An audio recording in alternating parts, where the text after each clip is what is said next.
먼저 귀한 예배 자리에 강단을 맡겨주신 우리 양림교회 담임 목사님과 당회원들께 진심으로 감사의 말씀을 드립니다. 그리고 더 워드 카테키스타라고 하는 교리 교육 강사 양성 과정에 전남 지역의 장소로 양림교회당에서 사용할 수 있도록 해주신 그 일에 대해서도 우리 모든 교우들께 감사의 인사를 드립니다. 잘 사용했고 앞으로도 허락이 되어진다면 계속 사용하고 싶은 참 아름다운 양림교회당입니다.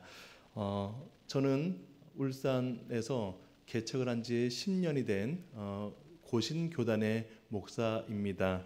오늘 여러분들과 함께 말씀을 나누면서 또 제가 하나님 말씀 앞에서 어떠한 삶들을 또 사역들을 해왔는지를 소개해드릴 수 있는 시간을 마련할까 합니다.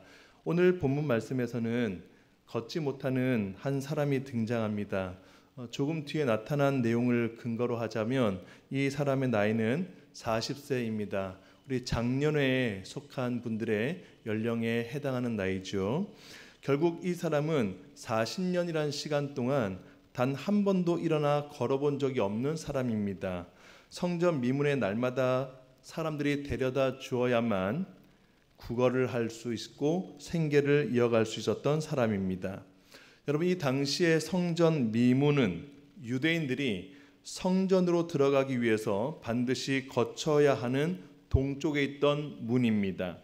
이 문을 니카노문이라고도 불렀는데 그 문은 고린도 지역의 노쇠로 만들어진 문이었습니다. 당대 유명한 역사가 요세푸스라는 사람은 이 문에 대해서 금과 은으로만 만들어진 문보다 훨씬 낫다라고 그의 책에서 설명하고 있습니다.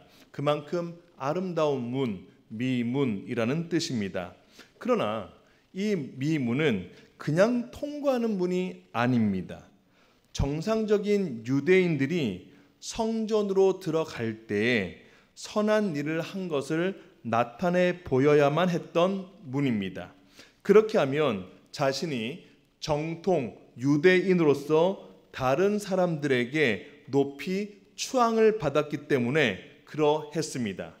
이러한 모양새를 갖추기에 급급했던 사람들에게 많은 선한 것들을 보여야 하지만 그걸 다 못한다 할지라도 이 문 앞에 있는 구걸하던 사람에게 동전 몇 개를 던져주면 그것으로 착한 일을 했다라고 하며 사람들한테 인정을 받았다라는 뜻입니다. 그만큼 외형적인 외식적인 모습을 갖춘 사람의 대표적인 예라고 할 수 있겠습니다. 그 사람들이 그렇게 살았습니다. 마침 구걸하던 그 사람은 어떠했습니까? 그렇게 해서 동전 몇 입 던져주는 그 사람들로 인해서 자기는 또 생활을 할 수 있었던 아주 상호작용이 잘 일어났었던 미문이었습니다. 요약하면 성전에 들어가지 못하는 죄인 취급당하던 그 사람에게는, 걷지 못한 사람에게는 가식적인 유대인들로부터 동전 몇 푼을 받아야만 살 수 있었던 자리였고, 정통 유대인이라고 불렸던 또 스스로를 자랑했던 사람들은 그 걷지 못한 사람에게 동전 몇 개를 던져주면서 이 기만적 행위를 통해서 선한 일을 했다라고 하며 만족해하며 성전 문으로 들어갈 수 있었던 아주 잘 상호작용이 일어났던 미문이었습니다. 여러분, 이렇게 매일 앉아 구걸하던 그 사람에게 새로운 한 사람들이 등장합니다. 바로 베드로와 요한입니다. 구시 기도 시간이라고 되어 있는데 이 이스라엘의 시간이 우리나라 시간과는 좀 다르죠. 그래서 이 시간은 우리나라 시간으로 말하면 약 오후 3시 정도입니다. 이 시간은 기도하는 시간으로 알려져 있습니다. 사람들이 많이 모여드는 시간이었습니다. 베드로와 요한도 물론 기도하러 올라갔습니다. 그러나 기도만 하러 올라간 건 아닙니다. 예수님께서 승천하신 이후에 이 제자들은 예수 그리스도를 증거하며 전파하는 일도 감당해야 했던 거죠. 전도하러 올라간 목적도 포함됩니다. 베드로와 요한이 성전으로 향하여 걷고 있을 때 광경을 지켜봅니다. 사람들이 그 사람을 데려다 놓고 그 사람은 거기서 계속 구걸하고 있었습니다. 정통 유대인들, 그들이 마치 또 동전 몇 입을 던져주는 양, 그걸 바라며 앉아 있었던 그 사람 앞에 베드로와 요한은 말합니다. 우리를 주목하여 보라. 동전 몇 입만 던져주고 가면 될 거 아닙니까? 근데 왜 나를 보라 하는가? 라고 하는 의무를 품기 시작한 사람입니다. 여러분, 사실은 이 머리 숙여 구걸하는 사람은 일반 정통 유대인들을 바라볼 수가 없었습니다. 실제 역사적인 전승에 의하면 죄인 취급당하고 있었기 때문이에요. 눈을 못 본다든지 장애가 있다든지 병이 걸렸든지 하는 사람들은 일반 사람들과 어울려 살 수가 없었습니다. 그도 그럴 것이 정통 유대인들의 입장에서 볼 때 그 장애를 가진 사람, 그 병이 걸린 사람은 하나님께로부터 저주를 받아서 진노가 임하여 저렇게 된 거야 라는 생각 때문입니다. 그러니 죄인이라는 낙인이 찍혀서 살고 있었던 사람입니다. 그래서 이 사람은 그 사람들을 바라볼 수도 없었습니다. 주목할 수도 없었습니다. 그런데 베드로와 요한은 주목하여 우리를 보라라고 요구했습니다. 이 일은 가당치도 않은 이야기입니다.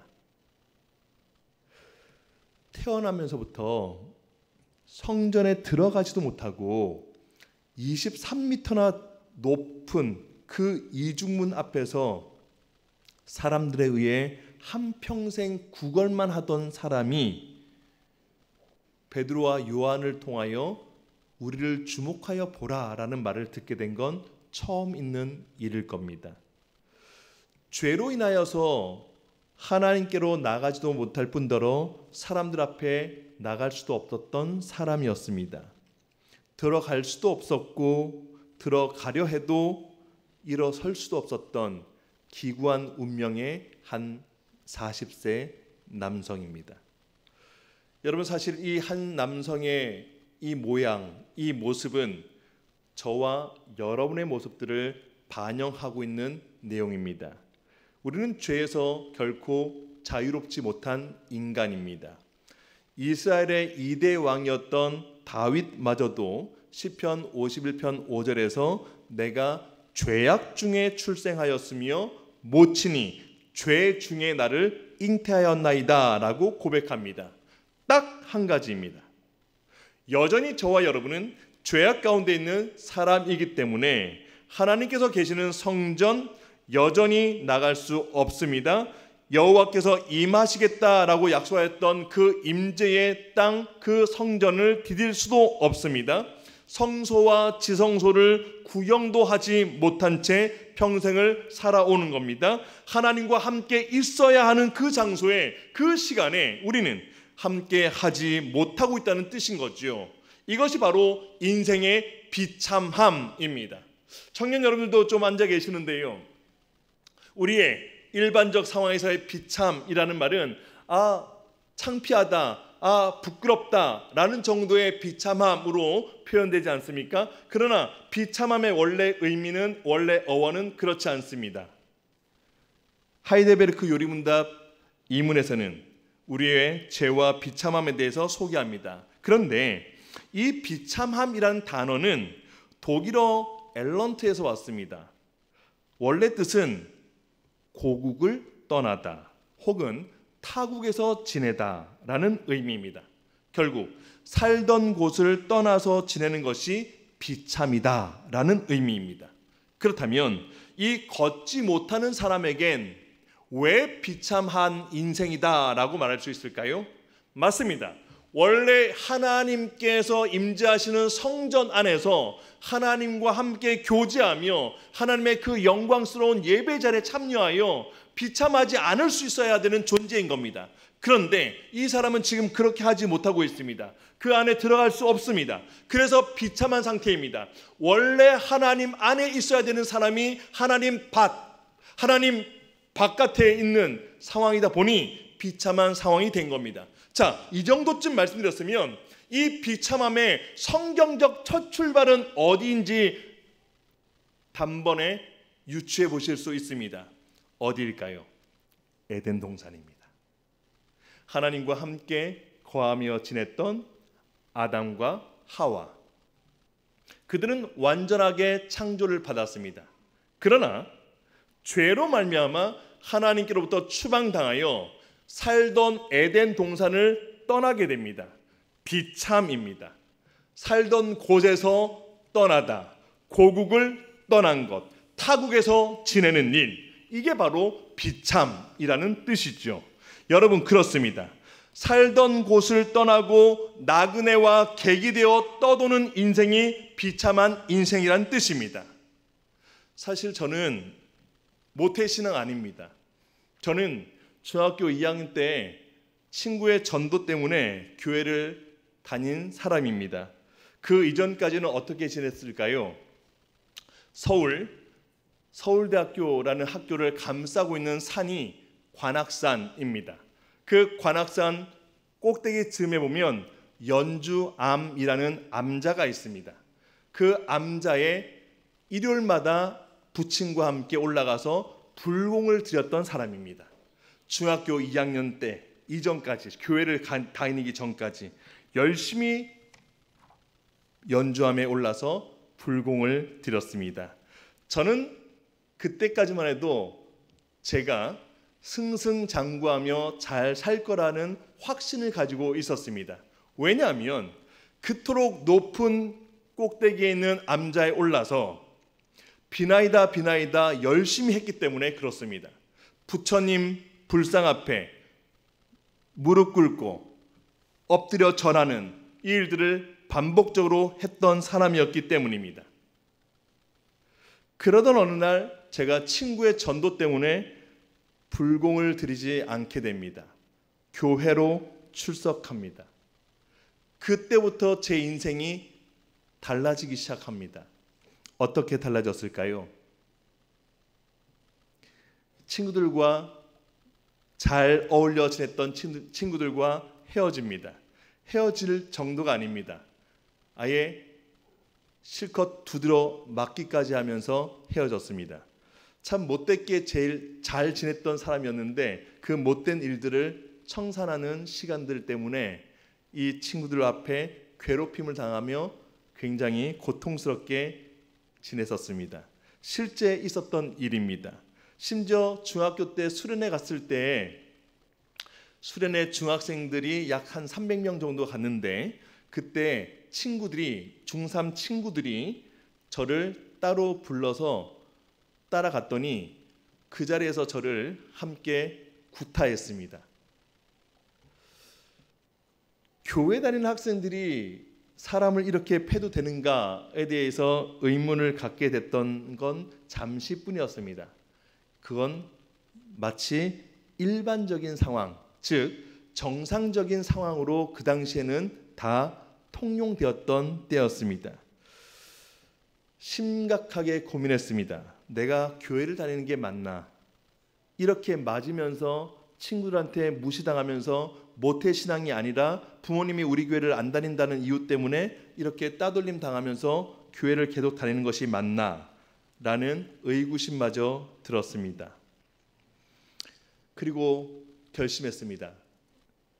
너희들 때문에 교회를 다니는 게 아니야.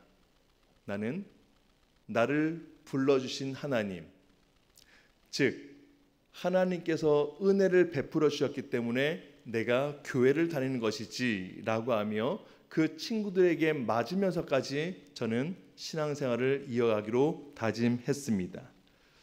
급기야 중3이 지나고 고등학교 1학년 때쯤에는 경남 창녕이라는 곳으로 내려왔고 할아버지 부친 조부께서 계시는 창녕 땅에 내려와서 지낼 때에 창녕 그 땅에서 지내는 일에 너무나 감사하며 만족했습니다. 이유는 한 가지였습니다. 정말 예수 그리스도께서 저의 죄 때문에 십자가에서 달려 돌아가셨다라는 사실이 믿어졌기 때문에 그 사실 때문에 감격해하며 은혜롭게 지냈던 때가 바로 그 시절이었습니다. 근데 공교롭게도 너무나 아이러니하게도 여러분 놀라지 마세요. 제가 중학교 때 교회를 처음 다니고 고등학교 1학년 때 예수님께서 나의 죄를 위하여 십자가에 돌아갔다고 제가 고백했잖아요. 부친은 어떻게 되셨을까요? 저희 부친, 조부 말고 저희 부친은요, 서울에서 사업을 하시다가 망하셨어요. 저와 함께 다른 길로 가셨어요. 저는 교회의 길로 갔지만 부친은 절의 길로 가셨습니다. 지금도 부친께서는 승려로 지내십니다. 천안에 계세요. 아주 작은 암자에서의 승려로 지내고 계십니다. 부끄럽지만 계속 기도하고 있지만 아직까지 전도는 되지 않습니다. 참 쉽지 않더라고요. 이것이 바로 저의 인생에 있어서의 가장 큰 사건이었습니다. 불공을 열심히 드렸던 사람, 그러나 하나님께서 저를 불러주시고 더 이상 비참한 상태로 살지 않기를 바란다 라고 하시며 친구를 통하여서 교회로 불러줬던 이 은혜를 저는 잊을 수가 없습니다. 물론 부친께 몇 차례 찾아뵙고 계속적으로 복음을 전하고 했지만 듣지 않으셨습니다. 너의 길은 너의 길이고 나의 길은 나의 길이다 라고 하시며 서로 종교란 좋은 게 아니냐 라고 하시며 제 제안과 복음 전함에 대해서 거절하셨습니다. 너무나 마음이 아팠습니다. 여러분, 이러한 삶들이 얼마나 괴로운 삶인지를 저는 누구보다 잘 압니다. 교회를 다니시면서 핍박 받아보신 분들 심정을 제가 누구보다 잘 알고 있습니다. 그렇기 때문에 교회에서 모태신앙이 아닌 학생들을 조금 더 챙겨주려고 했던 시절도 있었습니다. 그만큼 교회 안에서 폭력적인 일들이 없어지기를 바라는 마음이 더 컸었습니다. 그런 상황 가운데에서 결국 저에게 또 다른 일이 하나 생겼습니다. 재밌는 일이었습니다. 저는 천안에 있는 고려신학대학원, 고신교단의 신학대학원에 재학 중이었고 부친께서는 여전히 고려신학대학원 옆 30분 거리의 암자에서 승려로 지내고 계실 때 일이었습니다. 마침 학교에 수업이 비어 있어서 부친께 가서 밥이라도 먹고 와야겠다 해서 찾아뵀습니다. 그런데 재밌는 사실은 중년의 여성 두 분이 제가 암자로 갔을 때 부친과 상담을 하고 계시더라고요. 그래서 손님이 오셨나 보다 하고는 기다렸다가 식사를 하려고 하다가 그냥 그 두 분이 가신다 하시길래 제가 그러면 앞장서서 안내 드릴게요 라고 하며 차로 산길을 내려가는 길까지 앞장서서 가다가 갈라지는 길에서 저 시간 되십니까? 시간 된다 하셨어요. 요 옆에 찻집 있는데 차를 한 잔 하도 되겠습니까? 그렇게 하자 그러셨어요. 그래서 제가 찻집 모셨습니다. 어떻게 오셨습니까? 이 절에요? 주변 지인들이 저희 부친이 이 부적도 잘 써주시고 이렇게 잘 신통하다고 이렇게 하신다고 소문을 듣고 찾아뵈었다. 처음 찾아왔다라고 말씀하셨습니다. 그러시냐고. 그럼 제가 솔직하게 말씀드렸어요. 저 여기 30분 거리에 있는데 저는 신학대학원 전도사입니다. 그랬어요. 깜짝 놀라셨어요. 어머!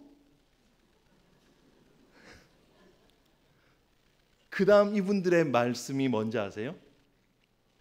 저희들은 이 인근의 교회 집사들이에요.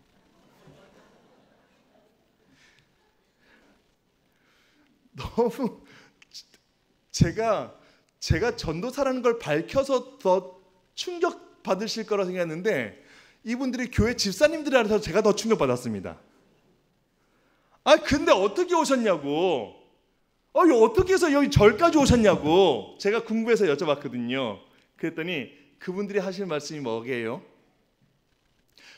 교회에서 얼마나 자기들을 따돌리는지 모른다면서, 얼마나 나 몰래 뒤에서 뒷담화를 그렇게 많이 하는지 모른다면서, 교회가 이제는 싫어진다면서, 다른 종교를 찾아봐야겠다라는 생각을 하게 되었고, 주변 사람들한테 혹 추천할 만한 종교 있으면 말해줘 라고 했더니 저희 부친의 암자를 소개해 주셨다는 거예요. 그러시면 안 되잖아요. 교회 집사님들이시라면서요. 어떻게 다른 종교를 막 찾아다니면서 그렇게 하십니까? 그거는 여러분 잘못하신 거 아닙니까? 막 이럴 뻔했어요. 제가 이럴 뻔했는데 차마 그때는 그렇게 못하고 너무 마음이 아프셨겠네요. 그래도 우리가 하나님을 또 믿는 사람들이잖아요. 사람들이 그럴 수는 있어도 하나님 바라보면서 이겨내시면서 신앙생활 하시면 좋겠습니다. 꼭 좀 부탁드립니다. 이렇게 말씀드렸어요. 그랬더니 알겠다고, 절에 다시 오지 않겠다고 저희 부친 손님을 제가 뺏었어요. 그리고는 진짜 그 다음부터는 안 오셨어요. 이게 제가 잘한 일 중에 하나라고 생각합니다. 할렐루야. 이렇게 비참한 인생, 이렇게 가련한 인생 가운데 하나님께서는 반드시 하나님의 사람을 보내셔서 하나님께서 행하실 일들을 역사하십니다. 아멘. 여러분에게 제일 잘 알려져 있는 사건이 하나가 있다면, 물론 국민적 대사건이었지만 사실은 저는 세월호에 대한 사건에 대한 마음이 너무나 가슴 아픈 사람 중에 한 사람입니다. 세월호 사건이 있던 2014년이죠. 그 이전에 2년 전에 서울에서 경기도 지역에서 수련을 했습니다. 그때 강화도에서 수련을 했는데 600명 청소년들이 왔었어요. 3박 4일의 수련회 강사로 갔는데 그 당시에 제가 예수 그리스도 이름만이 구원이다라는 이야기, 죄인된 우리를 용서해 주시는 분의 그 유일하신 이름은 예수 그리스도밖에 없으시다, 이 사실을 계속 3일 저녁 밤에 계속 말씀을 전했어요. 근데 여러분, 제가 자랑하려고 하는 게 아니에요. 이상하게 그 당시에 너무나 간절했습니다. 펑펑 울면서 아이들이 회심하는 시간을 가졌는데 정말 600명 아이들 중에 거의 500명 이상이 완전 다 떼굴떼굴 다 굴르면서 회개했습니다. 제 눈으로 볼 때는 그랬어요. 근데 참 그 주치에 저를 불러주신 목사님은 거의 다 아이들이 쓰러졌다 하더라고요. 저 이방 막 이상한 거 막 하는 거 아니에요. 정말 통곡하고 죄인인 것을 고백하는 이 일들이 성령 하나님께서 허락하셨음을 저는 확신하고 있습니다. 그런데 딱 그로부터 2년 뒤에 그 초청해 주신 목사님에게서 문자가 왔습니다. 목사님, 기도해 주세요. 아, 기도해 주세요? 아, 이거는 그때 너무 좋았기 때문에 다시 한 번 더 초청하시려고 하나 보다. 섭외가 잘 될 수 있기를 기도해 달라는 말씀인가 보다. 저 혼자 이렇게 생각했던 거죠. 근데 그게 아니었어요. 세월호가 2016년도잖아요. 그렇죠? 맞죠? 14년인가요? 그때 14년도 그 바로 앞에 제가 집회를 했는데 그때였어요. 2014년도 4월달 그 바로 그때 문자를 주셨는데 그때 내용이 목사님께서 다녀가셨던 그 집회에 참석했던 아이들 중에 세월호에 타고 있는 아이들이 6명이 있습니다. 정말 많이 울었습니다. 그리고 그 아이들을 위해서 계속 간구했습니다.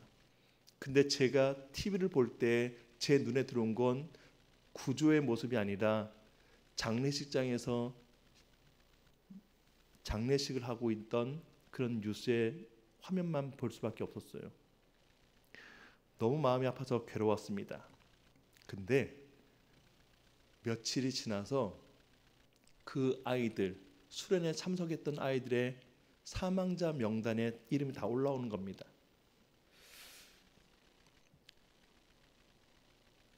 저를 초청하였던 목사님께서 문자를 보내셨는데, 목사님 고맙습니다. 아이들에게 복음을 전해주셔서 정말 감사합니다. 이렇게 왔었어요.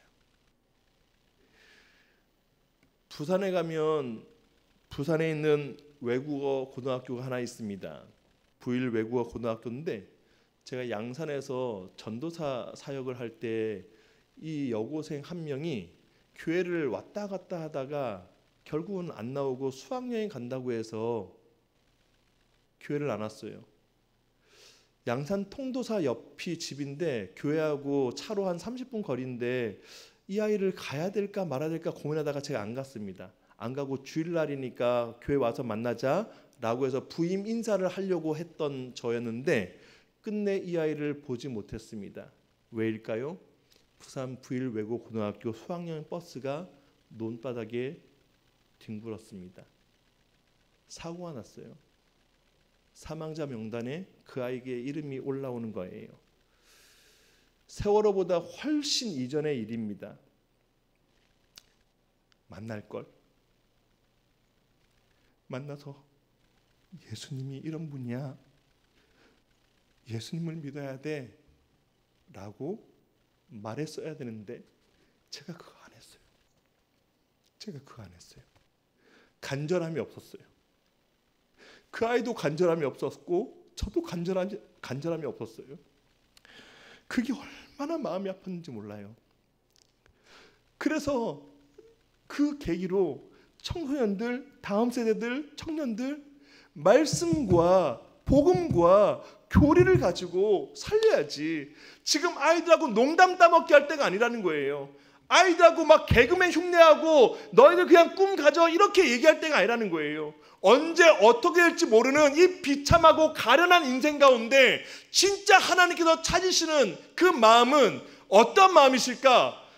제가 겪게 하셨어요.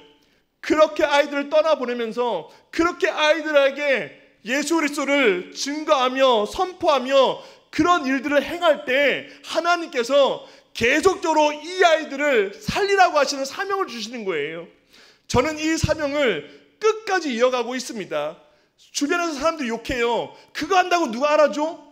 처음에 더워드라는 캠프를 했을 때 주강사로 오신 목사님께서 저에게 대놓고 말씀 못하시고 제 옆에 있는 목사님에게 이렇게 말씀하셨대요. 더워드? 성경으로 수련회 한다는 거야? 그거 오래 못 가. 이거 몇 년 안 돼? 이거 몇 년 안 돼서 이거 없어질 거야. 당신도 여기서 손 빼 이제. 하대준 목사 저거 오래 못해. 이렇게 얘기하셨다는 거예요. 13년이 지났습니다. 최소한 그 목사님 말씀 틀리셨어요. 저 몇 년 안 돼서 접지 않았습니다.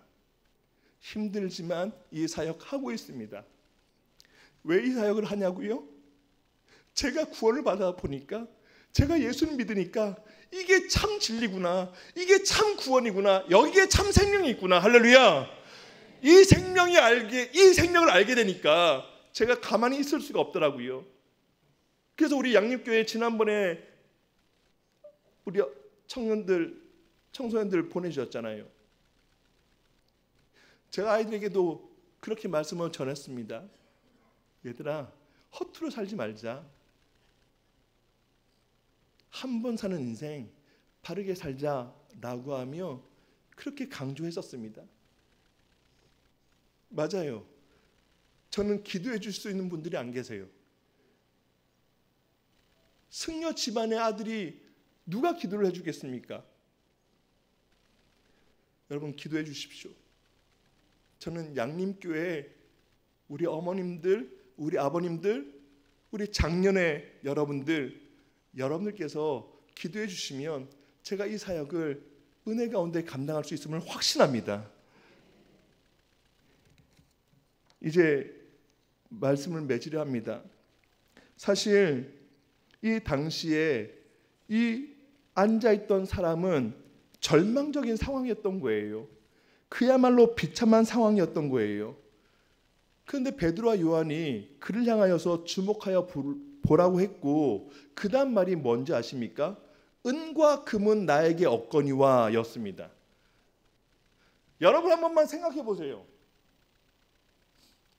은과 금은 나에게 없다 라고 하는 이 말씀, 이게 지금 앉아있는 사람에게 입장에서는 이게 청천벽력과 같은 말 아닙니까?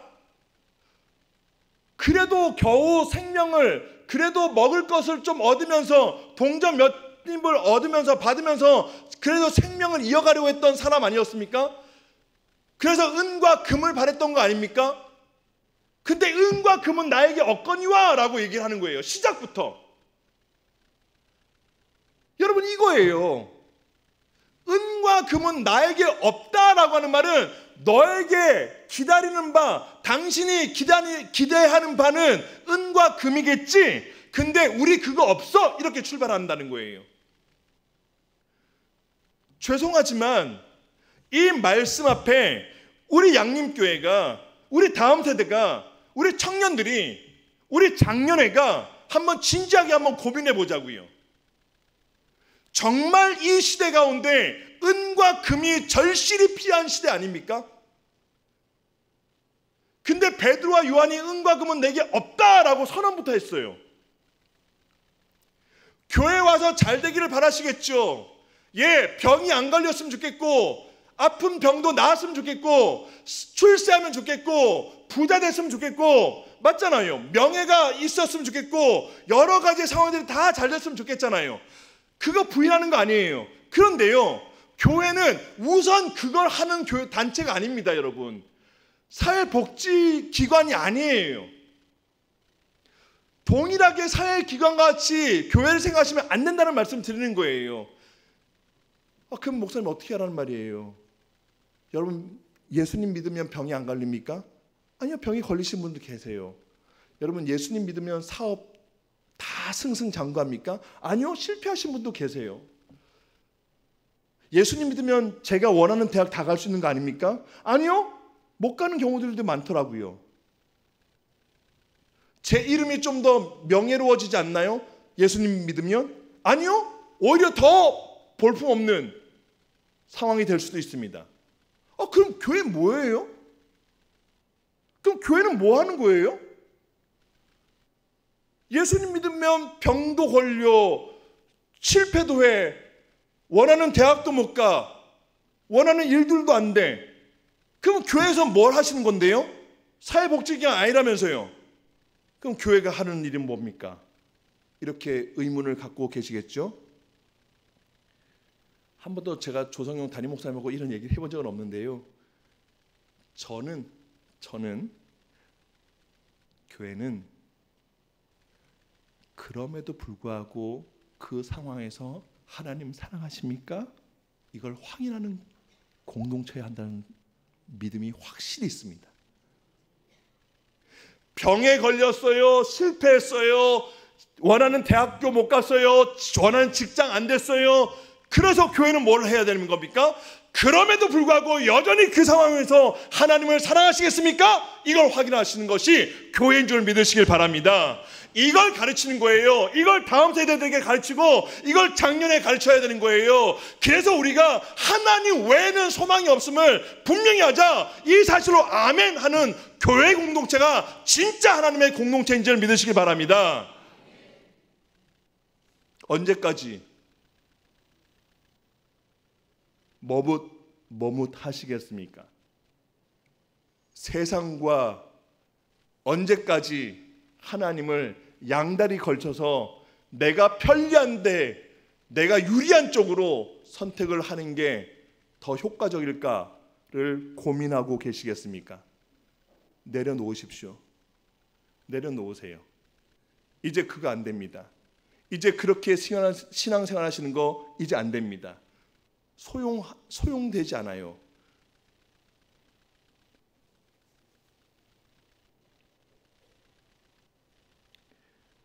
교황청 옛날 비유인데, 교황청에 교황이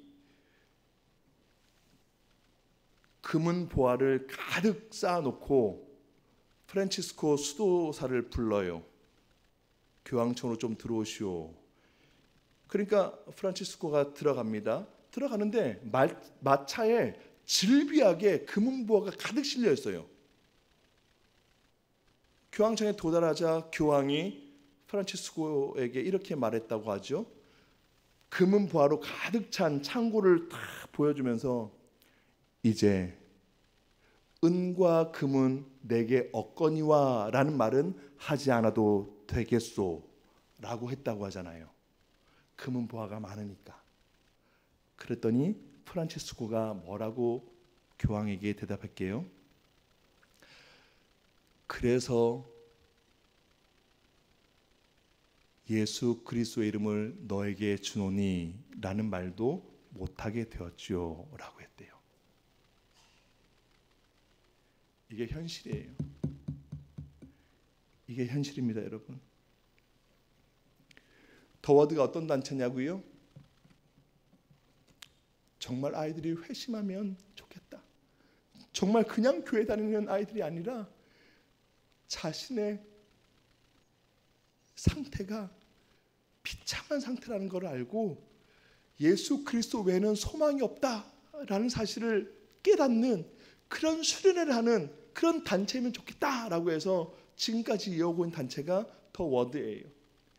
유명한 우리나라의 아이돌 댄스 가수 팀이 있습니다.